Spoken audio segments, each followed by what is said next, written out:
Good morning, my friends. A week ago, I warned you on this show that Donald Trump's plan was to use these El Salvadorian concentration camps, these gulags, these devastatingly dangerous spaces out of the United States to send US citizens. And guess what? He actually said the quiet part out loud on a hot mic in the Oval Office when he was speaking with the visiting president of El Salvador, Bukele.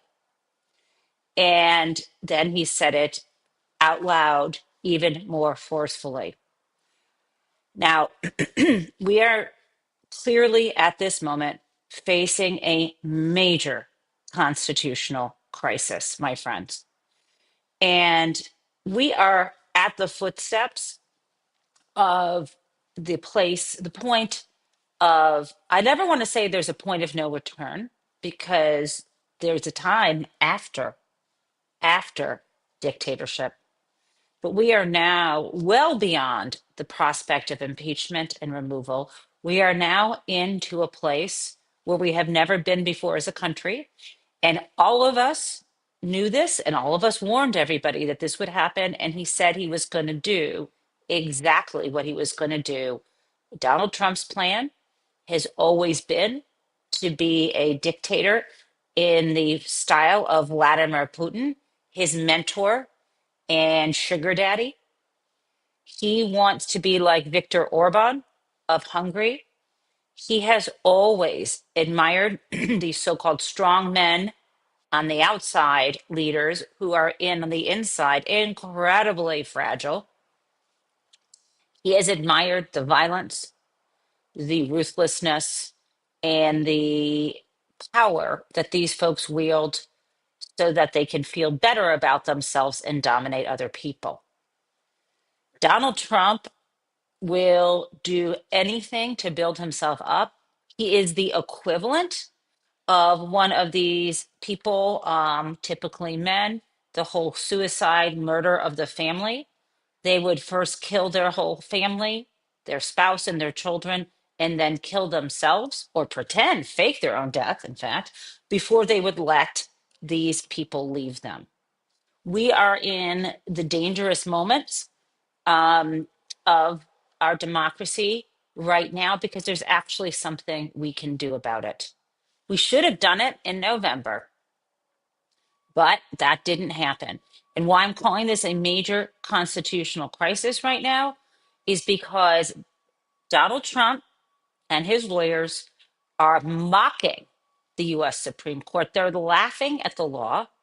And they had Bukele come from El Salvador, the man who runs this gulag, who is under a contract with our government, come in and claim that he had no authority to send the unjustifiably detained and removed prisoner, the father, Hilmar Abrego Garcia. He should not have been apprehended and put on a plane and sent to El Salvador. This is the El Salvadoran father who is in the U.S. right now under protected status because in his case in 2019, when he was wrongfully accused with no evidence of being a member of an El Salvadoran gang or a gang based in the United States at this point, M13. I don't know all my gangs by heart. There was no evidence other than an informant who claimed that because he wore Chicago Bulls clothing and because they claimed that he had been in a different state where he had never been in a gang, this is what they had. He was released, and in that process, he asked for asylum. The judge said, well, it's been too many years. You came here as a teenager, but what I can do is make sure you will never be deported to El Salvador. So that's what happened in 2019. And then just this year, 2025, he was rounded up and put on a plane and sent to this brutal prison in El Salvador. As you know, the Supreme Court has agreed with a lower court saying that the Trump administration has to facilitate his return from El Salvador. Yesterday in the White House, Stephen Miller, the advisor to Donald Trump, who is a fascist and xenophobe through and through, and Pam Bondi, the Attorney General, lied to the press about what the Supreme Court said. They claimed that they won the case 9-0, and that's that. That is not what the Supreme Court said. Moreover, as I mentioned yesterday, the lawyers who filed on Sunday, got an update on them, who are filing papers, claim that they only had to not block his return. That's not what facilitate means. Okay, so Abrego at this press conference, sorry, not Abrego, excuse me, Bukele at this press conference yesterday said when he was asked by Caitlin Collins, well, about this, and they were asked by the press, Bukele said, well, how could I bring him back? What am I supposed to do? Smuggle him in? Come on. Earlier in this process, Pam Bondi said if the Supreme Court ordered them to bring him home, they could send a plane down there. This is making a mockery of our judicial system. But there's more. And you know how I always promise you I will do everything I can to scribble out Donald Trump's face. Well, in this instance, it's kind of blurry, and I need to play for you what I was just telling you about. I need to play for you this conversation on the hot mic that he later elaborated on. Let's listen to this. The people wanted to change everything, and they wanted. They love you. They love what you do. I'm not feel supportive. I want them to do. For homegrown criminals next. Yeah. I said homegrowns are next. The homegrowns built. You got to build about 5 more places. Yeah, that's fair. All right. I don't know if you heard that. He's talking quietly, and then he sort of speaks out to the people in the room. He said, you need to build 5 more prisons because the homegrown is the next. And everybody's laughing. The homegrown. He means citizens of the United States. And he claimed these are, he always claims these are people who have been at least accused of crimes, implying maybe they have been charged with crimes. And then he mentioned, someone who hit someone with a baseball bat, an elderly woman with a baseball bat. He's talking about homeless people in New York who commit violence. Okay. And this is not clear that he's talking about after a trial. But here, guys, the bottom line is if he plans to send US citizens, or really anyone, but let me just make it clear, US citizens, anyone he believes has committed a crime, even if they have not been charged with the crime, if he plans to, while they're pending trial, send them to this prison in El Salvador, the same prison where the president of the country says, once I have the people, I can never send them back. What the fuck do you think is going on here? Donald Trump is announcing, first starting with people who are not US citizens, and now already saying US citizens as well. He is asking this man to build more prisons. The same man he says that he has no authority. He said this at a press conference. I can't tell Abrego to send the guy home. And Abrego said, I can't force the US to take the guy if I smuggle him in. This is fucking crazy. And the idea that there isn't more of an outrage about this is utterly, utterly astonishing. Now, I want to say to you, before I show you this comment from Chuck Schumer, I want to share with you that is Pam Bondi, the Attorney General, going on Jesse Waters' show, justifying not only the fact that El Salvador has retained and the U.S. is not facilitating the return of Kilmar Abrego Garcia, but she's also justifying this expanded idea of using these gulags, these concentration camps, these prison and death camps abroad to house U.S. citizens. Let me play this for you. Now, the president was musing about sending some of the most horrible people in this country down to that mega prison. You know, people that push ladies into subways and hit old ladies with baseball bats to the head. Is that legal to do? Is that something you're allowed to do? Well, Jesse, these are Americans who he is saying who have committed the most heinous crimes in our country. And crime is going to decrease dramatically because he has given us a directive to make America safe again. These people need to be locked up as long as they can, as long as the law allows. We're not going to let them go anywhere. And if we have to build more prisons in our country, we will do it. Right. That's what I thought. And now I think It's not clear. They are not going to go anywhere. What does that mean? She means locked up. We'll build more prisons in our country. So is she backing off of that? It's not clear. Let's listen. And it doesn't actually matter if she is acting like she's backing off of it, because here's the bottom line.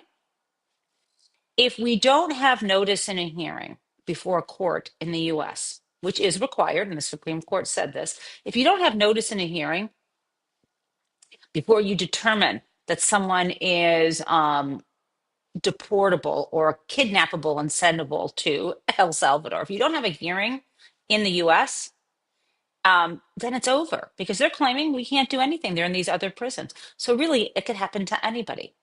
What are we going to do then? But they're going to start with the least popular people. This is out of the fascist playbook. This is out of the authoritarian playbook. This is what happened in the Soviet Union. This is what Putin does. This is what Mao did, right? This is what Hitler did. I don't care if these totalitarian leaders claim to be communists, socialists, fascists. I don't care what they claim to be. These are dangerous, deranged people, and Donald Trump is in that group. And we need him to fail. Now, let me play for you what Chuck Schumer is finally saying. This is an extraordinary moment. It does require extraordinary action. If he defies the Supreme Court, then we are in uncharted territory that we haven't been in for a very long time. And our entire democracy, this whole beautiful enterprise of democracy that we've had for over 240 years, is at risk. And look, I believe that if Donald Trump should defy the courts, the public will rise up. Democrats will fight it in every single way. And I believe, autocrats only succeed, Kristen, if the public lets them.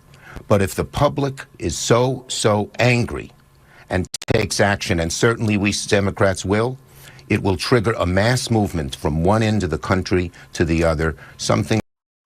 Okay, Schumer, if you fucking believe this man, step down. You should say it's time for Senator Booker to lead this movement. Do you care about democracy, Schumer, or do you care about yourself? It is time. Jesus Christ, Chuck, step down. Let the next person come forward. It will signal that we are in a fight. You don't have it in you. Booker does. Please don't be so passive. The people will rise up. It's happening now. Now, I've been throwing around the term gulag a lot because I've been hearing the term gulag a lot. And I thought to myself, let's talk about the gulags. Let's do this. We do a little political and legal history. There's actually a website called gulag.online. Fun. This is the history of the gulag. You can see them dotted across the Asian continent. And let me read this to you. The history of the Gulag, the creation of a system of concentration and correctional labor camps began in the Soviet Union in 1919, but blossomed during Stalin's reign of terror. The word Gulag is actually an acronym used from 1930 for this main camp administration. And I'm not going to say these words, but they each begin with the letters GUL. So that's in a kind of a transliteration from Russian. So GUL, like Gulag. So it was referring to this main camp administration, which was a special division of the secret police and the Soviet Ministry of the Interior, overseeing the use of physical labor of prisoners. Alongside criminals and recidivists, the majority of Gulag prisoners, listen up, were completely innocent People locked up for a broad variety of political reasons on the basis of trumped up charges or ethnicity or even without apparent cause. These political prisoners suffered the most because, on top of the brutal hard labor conditions and the despotism of guards, they were terrorized by criminal prisoners. Historians estimate the total number of Gulag prisoners at 20 million, of whom about 2 million did not survive their incarceration. Oops, I'm sorry, did not survive their incarceration. The victims of the Soviet Gulag were not only from the nations of the USSR, but were also citizens of other countries: Czechoslovakia, Czechoslovaks, Poles, Hungarians, Frenchmen, Americans, and others. Now you know what a gulag is. We also have the Holocaust Museum's definition of a concentration camp. And the concentration camp, according to the Holocaust Museum, my friends, is basically a system. Um, Let me just, I don't have it here, but I have been reading it, a system outside of the legal process, a system of prisons outside of the official legal process. So if you want to call what's going on in El Salvador at that brutal prison where we are sending people a gulag or a concentration camp, these are equivalent. And these are techniques, as I mentioned, used by authoritarian leaders. Now, the Maoist part of this, as you might remember from your history, is that Mao went after the intelligentsia and sent them to re-education camps. And Mao, let me just, the Mao camps for the intellectuals, we were designed, these work camps, as part of the Cultural Revolution to engage in thought reforms. This was trying to get people to admit that they were imperialist, and that they needed to be re-educated.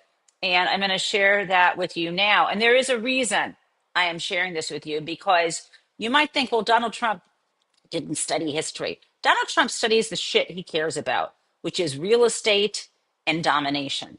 And he knows what these people did. If Donald Trump wants to have a military parade like Putin had, of course Donald Trump loves prisons and wants to have them. So let's take a look at the here we go. So I think you're looking at life inside of a uh, re-education camp under Mao. Okay. So for decades, the Communist Party of China has relied on re-education camps to reform parasites and persuade people to support the communist cause. The key takeaways from this article is, under the auspices of Mao Zedong's legal system, political prisoners were separated from non-political ones. Political prisoners were forced to reform in labor camps, where non-political prisoners were persuaded to reform in re-education camps.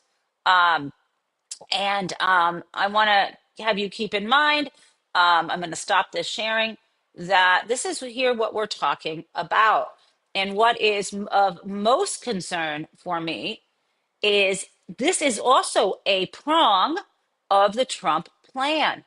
The attacks, not just on law firms.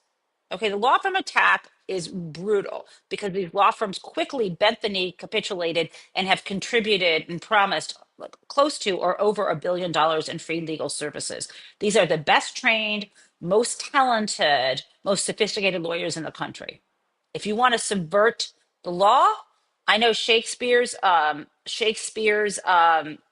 play indicated, I think it's Jack the Butcher said, first hang the lawyers. No, no, no, no. Trump, first hire the lawyers.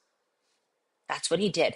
And the next thing he is doing now is trying to undermine the education system, especially the most elite, the most well endowed, the largest educational institutions. Columbia shamefully gave in. But thank God, Columbia was like the Paul Weiss. But thank God Harvard held the line. And now other schools are saying fuck off to Donald Trump. And so I need to first, before I tell you what Harvard did, I want to share with you Elisa Stefanik, the same person who got screwed over by Trump and didn't get her very nice apartment and become UN ambassador, is still sucking up to him, and she is wanting to dismantle the education system. If I recall correctly, Stefanik may have herself been a Harvard grad.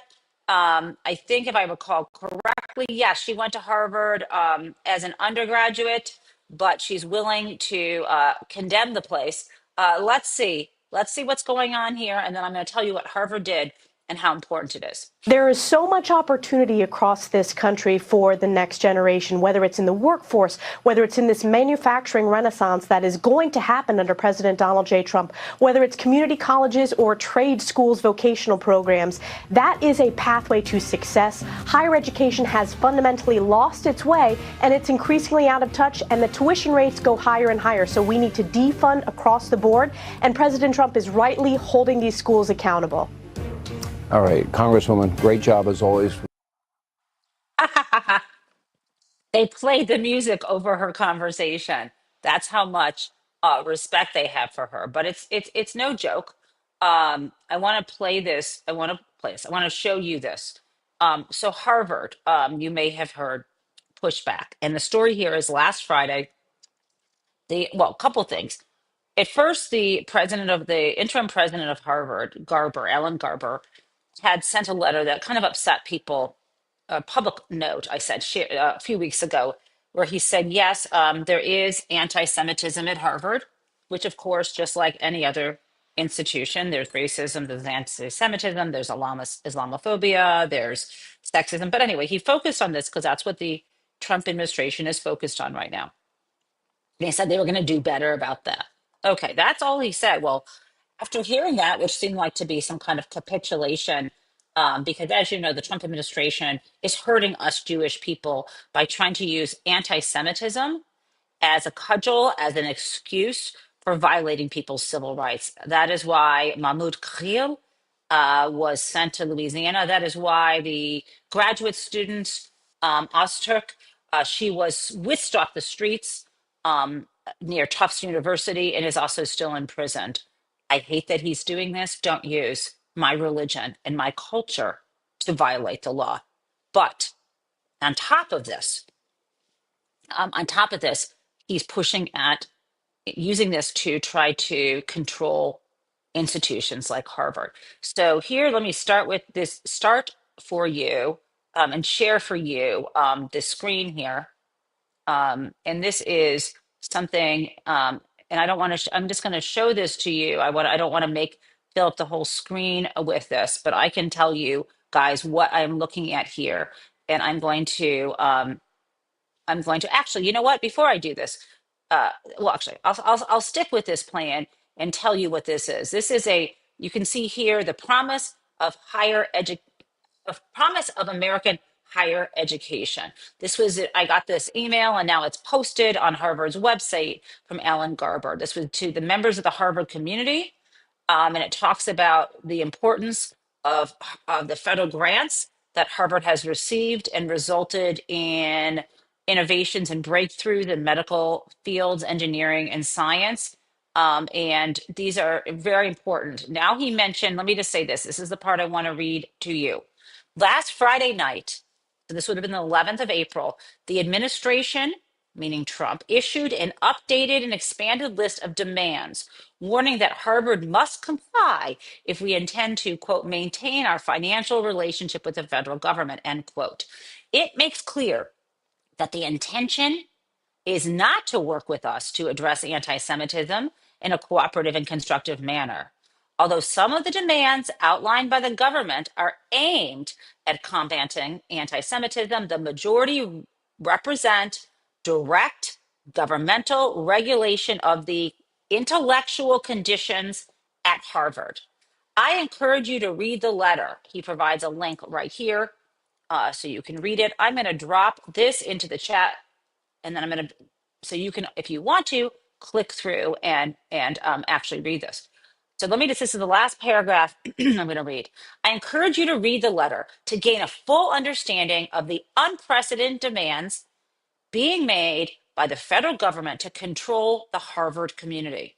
They include requirements to audit the viewpoints of our student body, faculty, staff, and to reduce the power of certain students, faculty, and administrators targeted because of their ideological views.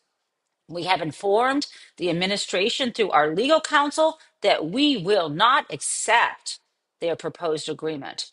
The university will not surrender its independence or relinquish constitutional rights. Now, I have read through the letter the Trump administration sent, and it's shocking what their demands are. And the letter from legal counsel for it's a major law firm, one that hasn't bent the knee, and from the law firm to make clear in this letter, it's Quinn Emanuel and Quinn Emanuel, King and Spalding is the two law firms. We had lawyers sign off on this letter. The letter is quite impressive.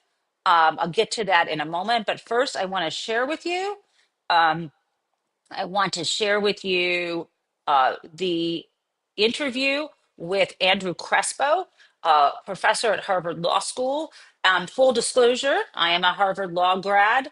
And I also taught, I was a visiting professor at Harvard in the fall of 2019 while I was untenured elsewhere, but I was invited to visit. And I am friendly with Andrew Crespo, which does not affect my views of why he is correct here. And I am now, here we go. I'm going to share this screen with you and play this interview with Caitlin Collins and Breaking Andrew news Crespo. tonight is a major clash is now unfolding between President Trump and his battle against some of America's top universities, announcing this evening more than $2.2 billion in federal funding has been frozen for multi-year grants and contracts at Harvard. That comes after Harvard said tonight that it was rejecting a list of demands from the administration on sweeping changes and would fight back against them. Those demands came from a federal task force that the administration says is combating anti-Semitism on college campuses following protests against the war in Gaza.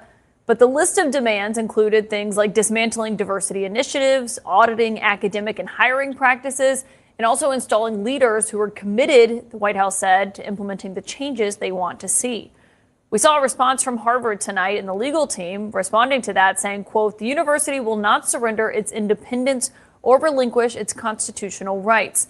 Neither Harvard nor any other private university can allow itself to be taken over by the federal government.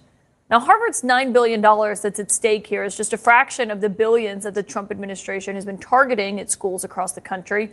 Harvard's decision, though, appears to be the first time that we have seen a school directly refusing to comply. This comes as the Harvard faculty chapter of the American Association of University Professors and its national counterparts sued the Trump administration. My source tonight is the Harvard law professor and general counsel of the organization. At the heart of this lawsuit, Andrew Manuel Crespo is here in his first TV interview since that suit was filed. And so thank you so much, sir, for being here. Given all of these developments happening tonight, can I first just get your response to the administration saying tonight that it's going to have this $2.2 billion freeze? What kind of impact does that have? Well, thanks so much for having me. And while this cut is obviously deeply disappointing and a real blow, not just to Harvard, but to higher education across the United States, it's not exactly unexpected. The Trump administration has been threatening to withhold and then withholding millions and then billions of dollars from some of the leading institutions of higher education in the country. The impacts of those cuts will be severe, not just to cutting-edge research, cures for cancer, cures for diseases, studies that try to understand the most cutting-edge technology, but also all of the work that happens at these universities with respect to how we study our history, the things that are essential to our democracy. There's a lot that happens at these universities that are essential to having a free democracy, and that's, I think, exactly the reason why they're all under attack. So the impact is significant, but I'm really proud to see Harvard standing up to fight. Well, you filed your lawsuit before we saw how Harvard was going to respond tonight, and essentially you were arguing that the threat to cut this funding violates free speech and other First Amendment rights here. Given Harvard is the first school that we've seen respond this way, how does that impact your lawsuit, and what does that mean for this going forward? Well, I think the Trump administration's decision to cut $2.2 billion from Harvard tonight makes clear just how essential this lawsuit is and how critical this fight is, and why it's so important for Harvard and really every university in the country to take a stand at this critical moment, because this is a clear, unquestionable violation of First Amendment rights. You mentioned some of the demands that the administration has made of Harvard. It includes things like trying to appoint a federally named oversight official to do an audit of every course, every department at Harvard to see if we have ideological balance to meet the Trump administration's test for what we teach and what we say at these universities. It's a transparent effort to change what is taught, what we say in our classrooms, what we teach our students, to make sure that the only things that are actually said on university campuses are things that the Trump administration wants to hear. Okay. So couple things I need to clarify because you may not have fully followed this. There are three different things going on. One, first, we had um, before the letter I was telling you about, where the announcement from let me back up. Harvard faculty are different from the administration. So the faculty have done one thing and the administration has done another. They're both rowing in the same direction, but they're independent. So the first thing I want to say is that Harvard faculty on Monday filed, or it could have been Monday, or could have been I'm not sure exactly, but I learned about it on Monday. So Harvard faculty themselves. They're not unionized because the faculty are part of a private university, but they are part of what's called the AAUP, the American Association of University Professors. There's a chapter of the AAUP at Harvard, and Andrew Crespo, who I guess is the representing as a lawyer that chapter, happens to be a Harvard law professor, member of the faculty. The Harvard Law Professors Group has sued the Trump administration, saying that their threats, this is before they pulled away that 2 billion, but the threats that they made to the university on Friday threatened academic freedom and so on. So they've brought that lawsuit. That's one thing. That's the faculty. Then last night, or yesterday afternoon, President Garber sent around that email and alerting all of us and the public that the Trump administration had sent this god awful Maoist letter, and that they had said through their counsel, no way. Through Quinn Emanuel King Spalding, that letter said, fuck off, Trump administration. So those are two separate things. What Andrew was talking about was both. And then also the reaction after the letter from Harvard's counsel went to the Trump administration. Trump said, okay, then I'm taking 2 billion of your dollars right now. Now, the good news is Harvard has $50 billion in its endowment. I don't know how those funds are invested. I imagine they're very well diversified. And I hope whoever the current money manager is doing a good job on that. Harvard has the ability to weather this storm. However, not every and not every private or public university has the same wherewithal. That said, Harvard is setting the pace here. We had several other schools last night announce that they were also telling the Trump administration to pound sand. Harvard's motto in Latin is veritas. That means truth. I think we need to consider that institutions like Harvard or like Yale or the very old, or Dartmouth, the very old institutions, the ones that started in the 1600s, if not earlier, I'm not exactly sure. The oldest private university in the US. They started as seminaries Yeah, Harvard is from 1636. It's been operating under the same corporation, the Harvard Corporation, which runs the administration since 1650. Harvard is fucking older and more prestigious and more established in this country than the country itself. I'm not suggesting it's perfect any more than I'm suggesting any of us are, but it is pursuing research and education and democratic governance and independence and all the things that I personally value. And it is like any other university, which is not centrally focused and hell-bent on aggrandizing and enriching a small number of elites to dominate and control and take the freedom away from others. So I am right now Team Harvard, and I'm also team every other university who is saying no. And I am also ashamed to be affiliated with the corporate law bar where they have bent the knee. So far, the law firm where I worked as an attorney after law school has not, that I know of, bowed down to Donald Trump. One of the ones, or I was a paralegal prior to that, and those firms have. I don't want to mention them, but the firm I worked for, Weil Gotshal and Manji, so far, and you can let me know, has not kissed up to Donald Trump. So I do feel that I've made some good choices in life. And I also do feel that we need to recognize that had Harvard capitulated, that could have basically been the end for us. They can stand up. They have a very loud and powerful voice. And moreover, I feel like this is a new episode of Revenge of the Nerds. I do believe that the brain power and the public and private universities across this country, if we put our minds together, and not everybody there is in an ivory tower or in a lab just tunnel vision focused on their projects, there are enough obsessive, meticulous, thoughtful people who are going to unite and fight against this. And Chuck Schumer, I still say, step aside. Now, I want to say now, just to pivot, before we get to some good news and crazy town, is this. Donald Trump, as I said,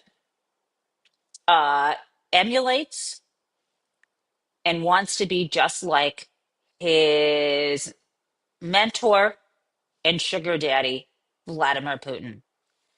And it has always been Russia, and his mocking Russia from the beginning did not deflect my attention from that.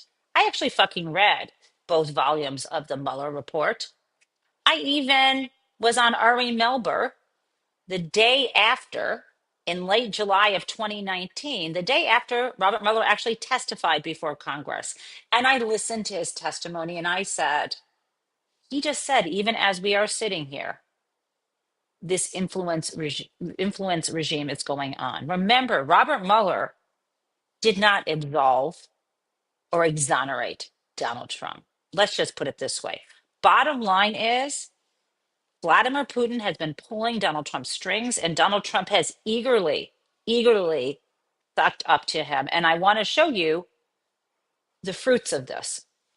Because remember, in 2019, the very day that Robert Mueller was testifying about the dangers that remained with the influence of and corruption of Vladimir Putin and Donald Trump. That very day was when Donald Trump was on the phone with Volodymyr Zelensky saying, you've got to do something for us if you want your weapons. And Zelensky said, fuck you. And now you remember we have been in war for several years. Vladimir Putin invaded Ukraine, continued the aggression against Ukraine. And Donald Trump is now saying that Ukraine should not have started this war. They didn't. Putin did. And Putin thought it'd be over in a few weeks. Well, he was wrong. But here's what we have going on. We have the Trump regime, we have Witkoff, who is responsible as sort of a foreign ambassador to all of the war-torn regimes in the world, war-torn areas in the world where Donald Trump promised these wars would be over. We have him talking about the new US alliance with Putin. So we are now throwing out when we did the tariff attack, when we're always attacking Trump, the UN, he's making it very clear where our alliances are. I want to play this for you, lest you be fooled, lest you be gaslit by what people are saying. It's always been this. Oops, I'm sorry. That was my crazy town. I need to play this for you. Sorry. Okay, and will the deal include things that maybe are out of the box that people aren't thinking about now? I would imagine Vladimir Putin probably would want to be in business with the U.S. and with Europe. Is that a potential that could come out of this?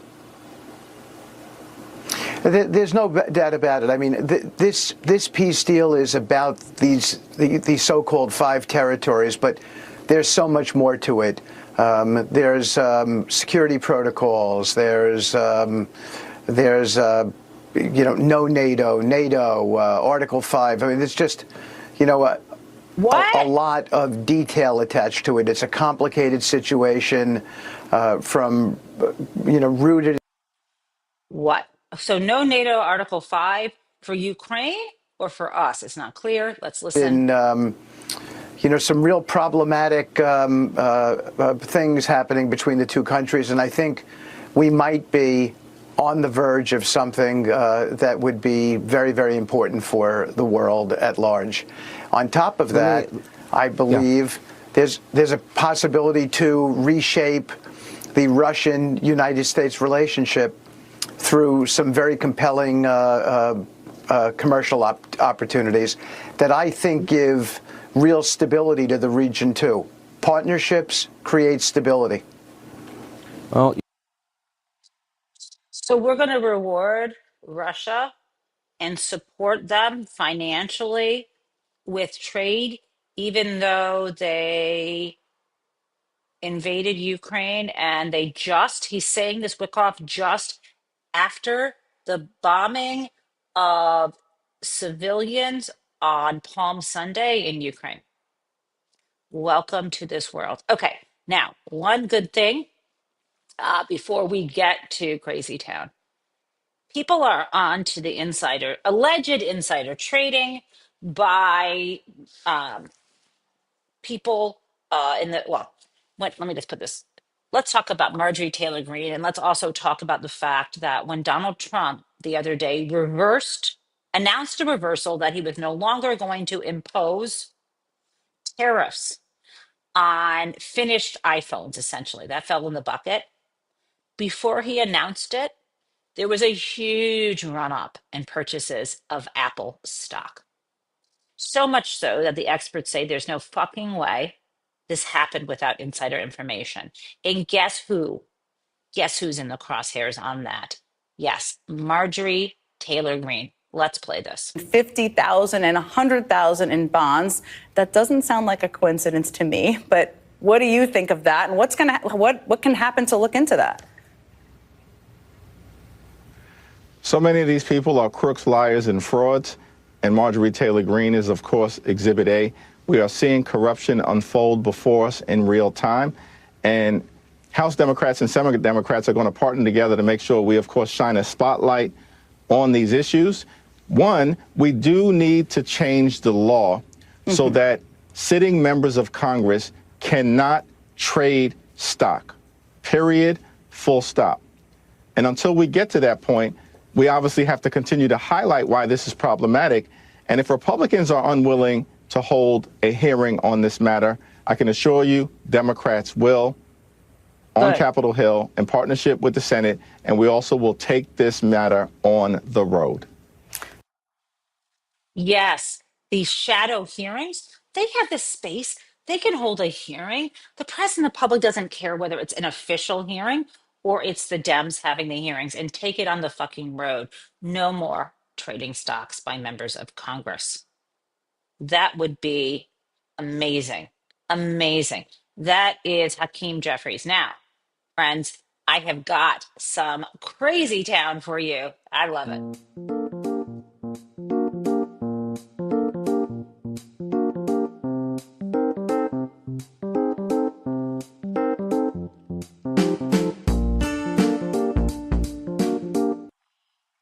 And yes, I did not, I am out of coffee, so I couldn't make it in my coffee maker. So I went around the corner this morning before the show. I love Kitab coffee. Kitab means book in Arabic. Very cool place. At any rate, what I love about this is it's a dove with an olive branch, it looks like. I'm for peace. I'm for peace with my cousins of Muslim heritage. We have so much in common. There are people who want to divide us. I won't I won't be divided from all of us, all of my cousins around the globe. Now, my crazy town today is JD Vance. I guess there was a ceremony at the White House, and JD Vance. I guess it was a college football trophy, and I guess Ohio State won the national championship, and somehow this is the NCAA football championship, and he fucking fumbled the trophy and broke it. I need to play this for you because it is really crazy. And the best part of this is the look on people's faces, which you can't quite see, but I'll try to zero in on one um, as they're shocked that he fucking did this. Let's go.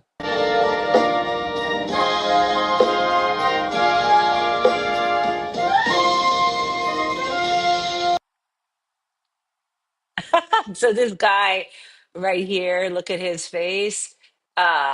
There's more.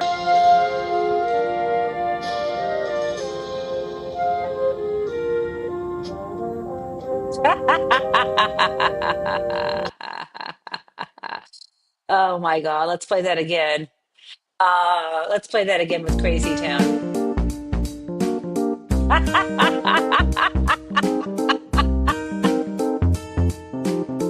Let's play it one more time.